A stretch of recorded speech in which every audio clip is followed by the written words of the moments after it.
आपके चैनल के माध्यम से जनता को यह विश्वास दिलाना चाहता हूं कि हम बिकेंगे नहीं और बेलही पंचायत के मान सम्मान और विकास को लेकर अपने पूरे दमखम के साथ बेलही की सेवा करता रहूंगा और आगे भी मेरा भविष्य है। आपके पंचायत में जो आपकी बिरादरी यादव समुदाय की संख्या काफ़ी ज़्यादा है, मतलब एक तरह से कहा जाए कि ये लोग पंचायत की सरकार बनाने का दमखम रखते हैं अकेले अपने दम पर।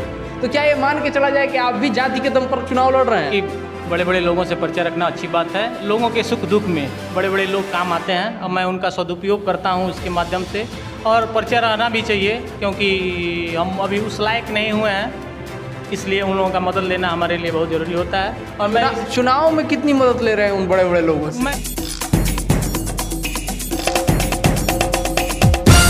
नमस्कार, मैं हूं दिव्यांश रंजन द्विवेदी और आप देख रहे हैं द पॉइंट मीडिया। खबर पक्की है। बिहार पंचायत चुनावों की कवरेज में इस वक्त हम मौजूद हैं बिहार के गोपालगंज जिले के कटिया प्रखंड के अंतर्गत आने वाले बेलही खास पंचायत में। हमारे साथ हमारे दाहिनी तरफ जो मौजूद हैं वो इस पंचायत के ही नहीं, इस प्रखंड के भी बेहद खास व्यक्ति हैं। इनका स्वागत करने से पहले हम आपको बता दें कि इनकी पत्नी श्रीमती प्रियंका कुमारी यहाँ से बीडीसी पद की उम्मीदवार हैं। तो चलिए बिना किसी महती भूमिका के हम स्वागत करते हैं श्रीमती प्रियंका कुमारी के प्रतिनिधि और पति श्री श्रवण कुमार यादव का द पॉइंट मीडिया पर। बहुत बहुत धन्यवाद को इस लायक हमको समझा। हम भी अपनी बातों को आपके चैनल के माध्यम से लोगों में रखेंगे। आमतौर पर ग्रामीण क्षेत्रों में कहा जाता है कि प्रत्याशी नहीं, आप प्रतिनिधि ही चुनाव लड़ते हैं। हम आपसे जानना चाहेंगे सीधे सपाट शब्दों में कि चुनाव लड़ने का फैसला आपने क्यों किया, और यदि किया भी तो उसके लिए बीडीसी पद को ही क्यों चुना? देखिए, समाज में अंतिम पायदान पर खड़े व्यक्ति के अधिकारों को दिलाना हम नौजवानों का यह कर्तव्य बनता है जी। और मेरा उद्देश्य भी यही है कि समाज में जो सबसे अंतिम पायदान पर खड़ा व्यक्ति है उसको उसका अधिकार दिलाना मेरा मेन मुख्य उद्देश्य है। और रहा बात चुनाव लड़ने का, तो पिछले बार मुखिया का चुनाव लड़ा था, हम लोग हार गए थे, लेकिन इस बार बड़े दमखम के साथ मैं पंचायत समिति का चुनाव लड़ रहा हूं और मुझे आशा और पूरा विश्वास है, भरोसा है जनता पे कि हमको इस बार जिताएंगे। जैसा कि आप चुनावी समर में हैं, चुनाव में तमाम तरीके के मुद्दे होते हैं, हर प्रत्याशी को कहा जाता है कि उसके अपने मुद्दे हैं। आपके मुद्दे क्या क्या हैं? आज तक पंचायत समिति सदस्य जी लगभग 20 सालों में एक ईंट भी शायद हमारे पंचायत में नहीं रखा गया। मैं आपको बता देना चाहता हूँ। मेरा उद्देश्य है कि पंचायत में सभी मूलभूत आवश्यकताओं को हम पूरा करने का प्रयास करेंगे। मूलभूत आवश्यकताओं पर आपका फोकस रहेगा। छोटे स्तर के चुनावों में देखा जाता है कि धनबल और बाहुबल का प्रचंड प्रयोग होता है। ऐसे में आपके पंचायत में इसकी क्या स्थिति है और उसके लिए श्रवण यादव कैसे तैयार है? हमारे यहाँ धनबल का कोई महत्व नहीं है और ना ही जनता धनबल वालों की सहयोग करती है। जनता में जिसका जो दिल में प्यार बनाए हुए है उसको जनता वोट करने के लिए इस पर तैयार है। और बाहुबल का मेरे क्षेत्र में कोई मतलब नहीं है। कोई मतलब नहीं है। दो और चीज़ें होती हैं, जाति और धर्म। ये हालांकि हम एक ही पूछते हैं, एक ही प्रश्न में ये चारों फैक्टर हो जाते हैं। आपसे अलग अलग पूछने का कारण ये है कि आपके पंचायत में जो आपकी बिरादरी यादव समुदाय की संख्या काफ़ी ज़्यादा है, मतलब एक तरह से कहा जाए कि ये लोग पंचायत की सरकार बनाने का दमखम रखते हैं अकेले अपने दम पर। तो क्या ये मान के चला जाए कि आप भी जाति के दम पर चुनाव लड़ रहे हैं? नहीं, ऐसी बात नहीं है। अगर जाति के दम पर हम लोग चुनाव जीतना होता तो पिछले बार 3 सीटें हैं, सरपंच, मुखिया और बीडीसी। तीनों सीटें भूमिहार में हैं, जिनकी संख्या मात्र हमारे पंचायत में 150 है। एक सरपंच प्रत्याशी जीते जिनकी संख्या मात्र पंचायत में 150 है, एक बीडीसी जीते जिनकी पंचायत में संख्या मात्र 150 है, एक 40 वोट से मुखिया हारे, उनकी भी संख्या पंचायत में 150 है। तो हम ये कैसे मान लें कि जाति और धर्म के नाम पे वोट मिल रहा है? वोट तो मिलेगा इस पर विकास के नाम पे। वोट मिलेगा विकास के नाम पे, यानी कि आपके पंचायत में विकास ही कोई एक फैक्टर है, बाकी सारे फैक्टरों को आपने नकार दिया है। जो पंचायत समिति सदस्य का पद होता है मुख्य रूप से उसका कार्य सहकारिता के क्षेत्र में होता है। आपके क्षेत्र में सहकारिता की क्या स्थिति है और किसानों के लिए आपने क्या सोचा है यदि जनता आपको मौका देती है? किसानों के लिए मैं वही सोचा हूँ जो उनके हक और अधिकार के क्षेत्र में आएगा, उनका हक और अधिकार दिलाने के लिए अथक प्रयास करूँगा। चलिए, अथक प्रयास आप करेंगे।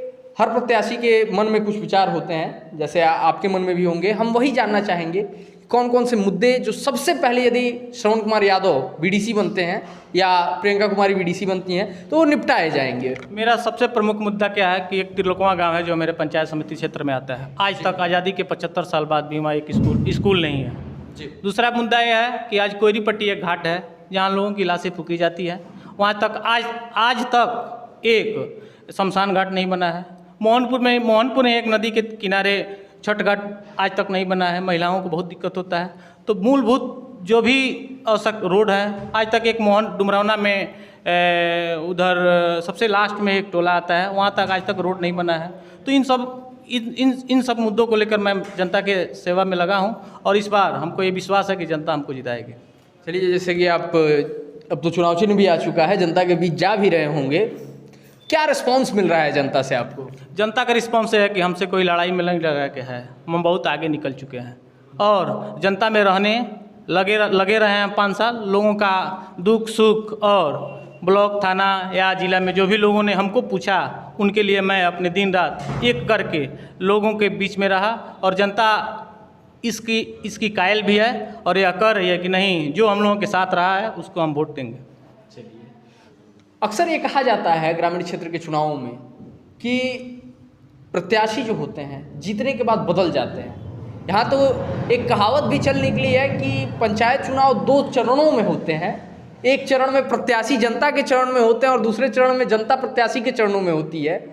क्या कहना चाहेंगे श्रवण कुमार यादव इस वक्तव्य पर? मैं तो यही कहना चाहूँ कि हम मुखिया हार गए, उसके बाद भी 5 साल लोगों के बीच में रहे और जो जीते हुए प्रत्याशी हैं उन्होंने आज तक 5 सालों में कभी क्षेत्र की तरफ नहीं देखा। सीधे वो अपने घर से पकहाँ आते हैं, पकहाँ से अपने घर जाते हैं। जनता उनको खोज रही है कि आप आइए, हमसे वोट मांगिए, लेकिन किस मुंह से वोट मांगेंगे? आज तक जनता में तो गए नहीं, 9 लाख रुपया लेके अपने घर सो गए, तो इससे काम थोड़े चलेगा। जनता में आपके बीच जाना पड़ेगा। चलिए, जनता में बीच जाना पड़ेगा, आपने बहुत अच्छा एक कहा कि 9 लाख रुपए लेके सो गए। बीडीसी का चुनाव लोग इसीलिए लड़ते हैं कि ब्लॉक प्रमुख जी से पैसा लेकर के और अपने घर पर रखा जाए। तो श्रवण कुमार यादव कैसे जनता को ये विश्वास दिलाएंगे कि वो नहीं बिकेंगे? हम वो बिकने वाले बीडीसी में से नहीं है। मेरा भविष्य है, आने वाला कल मेरा है। मैं आपके चैनल के माध्यम से जनता को यह विश्वास दिलाना चाहता हूँ कि हम बिकेंगे नहीं और बेलही पंचायत के मान सम्मान और विकास को लेकर अपने पूरे जोशो और दमखम के साथ बेलही की सेवा करता रहूँगा और आगे भी मेरा भविष्य है। मैं पीछे हटने वाला नहीं हूँ और लंबी रेस के घोड़े हैं हम लोग और बिकने और बेचाऊ वाले हम प्रत्याशी नहीं हैं। जैसा कि हम आपके पंचायत में भी हैं और समाज में अक्सर चर्चा भी रहती है, हमने चर्चा सुनी भी है कि श्रवण यादव की पहुंच बड़े बड़े लोगों तक है। बाहुबलियों में उनके नाम की चर्चा होती है, वहाँ पर उनके विश्वस्त समझे जाते हैं श्रवण यादव। तो श्रवण यादव का क्या कहना है? मेरा कहना यह है कि बड़े बड़े लोगों से परिचय रखना अच्छी बात है। लोगों के सुख दुख में बड़े बड़े लोग काम आते हैं और मैं उनका सदुपयोग करता हूं इसके माध्यम से और परिचय रहना भी चाहिए, क्योंकि हम अभी उस लायक नहीं हुए हैं, इसलिए उन लोगों का मदद लेना हमारे लिए बहुत ज़रूरी होता है। और मैं चुनाव में कितनी मदद ले रहे हैं उन बड़े बड़े लोगों से? मैं चुनाव में हमारे यहाँ किसी की बाहुबल की मदद की आवश्यकता नहीं है। श्रवण कुमार यादव खुद सक्षम है कि पंचायत समिति सदस्य में किसी की आवश्यकता हमको नहीं पड़ेगी और मेरे कर्तव्य पे, मेरे कर्म पे हमको भरोसा है और जनता हम पे विश्वास रखती है। दिन रात बुलाती है, हम जाते हैं और जनता की सेवा करते हैं और लोग जानते हैं कि श्रवण कुमार यादव के पास जाएंगे तो कोई भी काम होगा, एनीबॉडी कोई भी काम होगा तो मना नहीं करेंगे। और मैं वो रखता भी हूँ, अपना क्षमता के हिसाब से रखता भी हूँ कि उस जनता के काम को मैं कभी नकारा नहीं हूँ और किसी भी माध्यम से कहीं से न कहीं से कराने का प्रयास करता हूँ। हमारे चैनल के माध्यम से जो भी लोग आपको देख रहे हैं, निश्चित तौर पे उसमें आपके पंचायत की जनता भी है, उनसे आप क्या कहना चाहेंगे? मैं यही कहना चाहूँगा कि बेलही पंचायत के क्षेत्र संख्या 10 के मान सम्मान और प्रतिष्ठा के लिए, उसके विकास के रथ को आगे बढ़ाने के लिए मैं श्रवण कुमार यादव कर्तव्यपरत प्रार्थना कर रहा हूँ कि एक बार अवश्य हमको मौका दें।